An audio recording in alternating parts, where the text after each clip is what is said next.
आधी रात के ठीक 12 बजे थे जब पुरानी हवेली की छत पर खड़ा वो साया अचानक हरकत में आया। घने कोहरे के बीच टूटी रेलिंग के पास खड़ा वह शख्स बिल्कुल सीधा था, जैसे किसी का इंतजार कर रहा हो। नीचे आंगन में खड़ा अर्जुन ठिठक गया। उसके पैरों ने जैसे जमीन पकड़ने से इनकार कर दिया। हवेली के हर कमरे में अजीब सी सड़ांत और ठंडक फैली हुई थी, लेकिन छत से आती वो मौजूदगी सबसे ज्यादा भारी लग रही थी। अर्जुन इस हवेली में सिर्फ एक रात के लिए रुका था। शहर से दूर इस वीरान इलाके में उसे काम के सिलसिले में आना पड़ा था। स्थानीय लोगों ने हवेली के बारे में चेतावनी दी थी, लेकिन अर्जुन ने इसे महज अफवाह समझा। अब छत पर खड़े उस शख्स को देखकर उसे अपनी गलती का एहसास हो रहा था। हवा अचानक तेज चलने लगी। सूखे पत्तों की आवाज के बीच अर्जुन को महसूस हुआ कि छत पर खड़ा वो शख्स धीरे धीरे उसकी ओर झुक रहा है।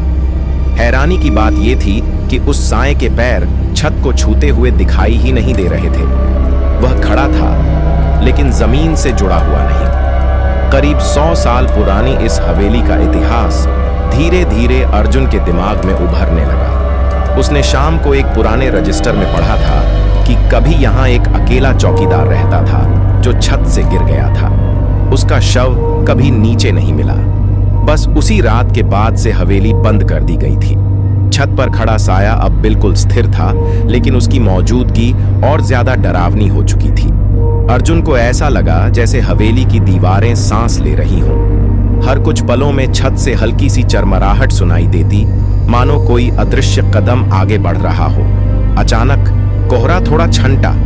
अर्जुन ने साफ देखा कि उस शख्स का चेहरा अधूरा था, जैसे समय ने उसे मिटा दिया हो। उसकी आंखों की जगह सिर्फ अंधेरा था।